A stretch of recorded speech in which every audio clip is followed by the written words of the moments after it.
Mayank, Trump की एक बात जो कि मिडिल ईस्ट के कई ऐसे देश हैं जिनको रास नहीं आ रहा है और हमास को तो बिल्कुल भी रास नहीं आ रहा है। उनका कहना है कि जिस जमीन के लिए हमने इतनी लड़ाइयां लड़ी, अब वहां से ट्रंप कह रहे हैं कि चले जाओ। हमास की बात कही, देखिए हमास तो इस बयान को कतई स्वीकार करने को राजी नहीं है, बल्कि बहुत एग्रेसिव उनके रिएक्शंस आए हैं। अबू जुहरी जो हैं, उन्होंने प्रवक्ता जो है हमास के, इन्होंने कहा है कि गाजा को लेकर ट्रंप ने जो कहा है वो हास्यास्पद और बेतुका है।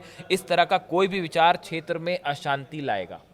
हमास की तरफ से साफ साफ कह दिया गया है कि आप जो करना चाहते हैं ये कतई स्वीकार नहीं होगा, और अगर इस तरह का कोई कोशिश भी की जाती है तो इस क्षेत्र में अशांति, परिणाम अच्छे नहीं होंगे। अब आप समझ जाइए कि उनका कहने का क्या मतलब है।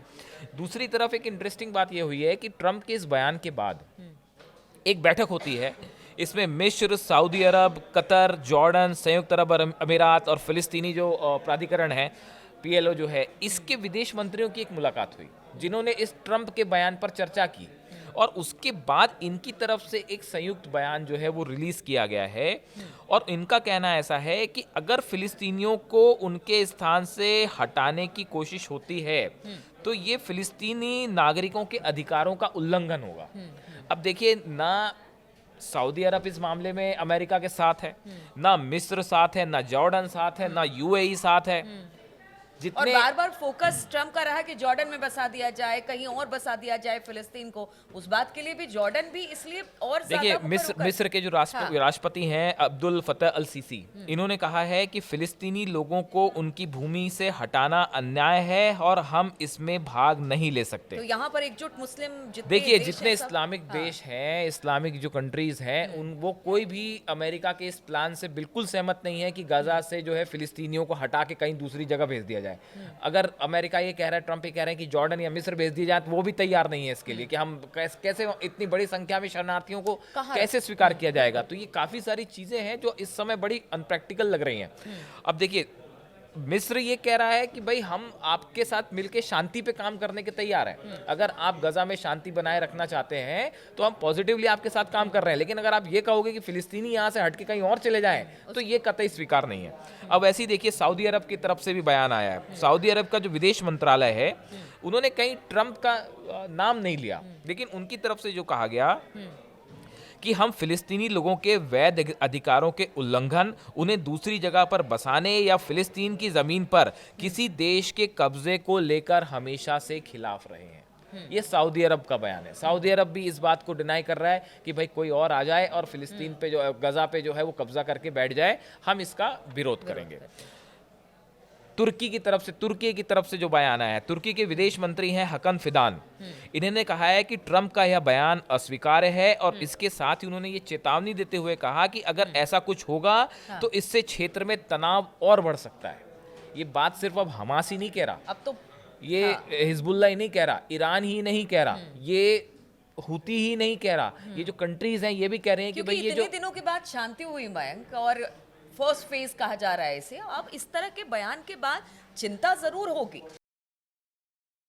अमेरिकी राष्ट्रपति डोनाल्ड ट्रंप ने जिस तरह से गाजा वासियों को 3 दिन में वहां से जाने के लिए कहा है, देखिए अभी पिछले दिनों में गाजा में, फिलिस्तीन में, इसराइल में बड़े शांति का, अमन का माहौल हुआ और उनके मध्य एक अमन और सलामती का माहौल वहाँ बना।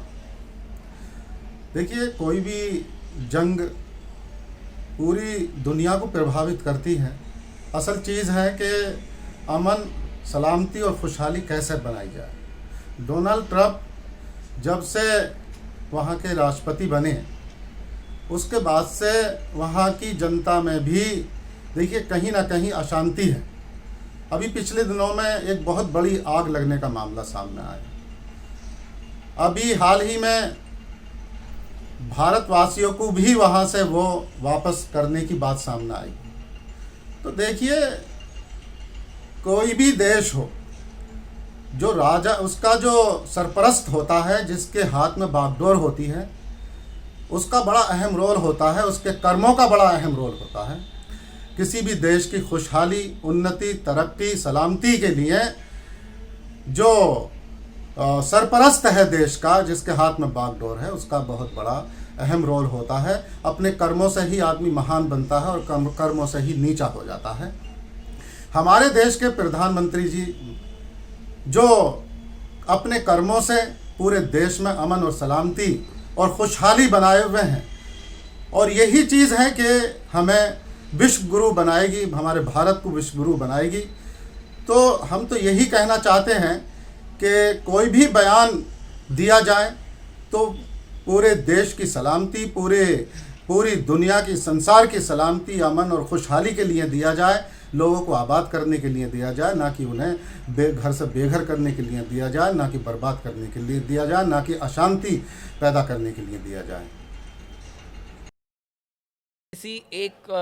किसी देश के लोग जो वहाँ रहते हैं उनको वहाँ से हटाने की जब कोशिश होती है तो ये आसान नहीं होता है। और इतनी बड़ी संख्या में अगर फिलिस्तीनियों को हटाना आसान हो गया होता तो ये कब का हो गया होता, ये अब तक नहीं हो पाया। इतने समय से जो ये फसाद छिड़ा हुआ है, इतनी तबाही, इतना विध्वंस हो रहा है और इस मामले में आप सफल नहीं हो पा रहे हैं। उसकी वजह आप देखिए, आप अफगानिस्तान की बात कर लीजिए, आप इराक की बात कर लीजिए, वियतनाम की बात कर लीजिए, सब जगह ये जो फोर्स के दम पे जब चीज़ें होती हैं तो बड़ा मुश्किल होता है, मामला आसान नहीं होता है। अच्छा देखिए, दूसरी तरफ ये है कि यहाँ तो इस तरह के बयान दिए जा रहे हैं कि फिलिस्तीनियों को उन्हीं की ज़मीन से हटा दिया जाएगा, जिसके लिए फिलहाल तो देखिए सब अब मिडिल ईस्ट के जितने देश हैं वो देखिए, सब इसके समर्थन में। एक इंटरेस्टिंग बात ये भी है कि देखिए ट्रम्प जो है वो ट्रम्प शांति भी चाह रहे हैं।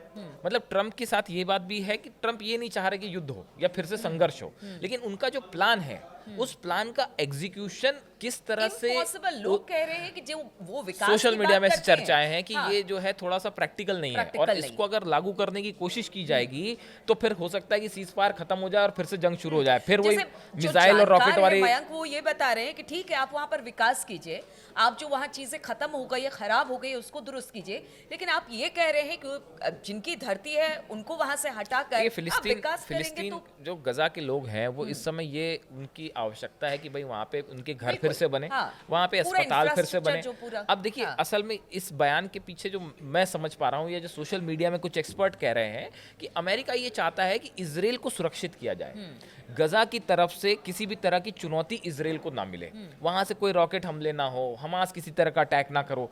उसके लिए ये प्लान हो सकता है कि अमेरिका की तरफ से जो बयान आया है, जो ट्रम्प का बयान आया, उसके पीछे मकसद हो, लेकिन इसका एग्जीक्यूशन जो है वो बड़ा ही मतलब सोशल मीडिया पे एक्सपर्ट कह रहे हैं कि बहुत मुश्किल है। मयंक वो दिख रहा है कि वो इजराइल के समर्थन में ही है ये सारी चीजें, मतलब उसको सपोर्ट करने के लिए ही अब देखिए अब इसी बीच देखिए कि कैसे जो एक फिर से एक इजराइल के खिलाफ एकजुट होना शुरू हो गए हैं। उसी का नतीजा ये है कि ये कहा जा रहा है हुती की तरफ से कि अगर मिस्र या जॉर्डन अगर ये चाहें और अमेरिका एकजुट हो जाते हैं अमेरिका के खिलाफ, तो हम इनका साथ देने के लिए, यमन इनका साथ देने के लिए तैयार है। हुती बीच में जो है वो आके ये कह रहा है कि हम एकजुट होकर लड़ने को तैयार है। तो कुल मिला के ये इस बयान से पूरे क्षेत्र में एक बार फिर से अशांति का माहौल है।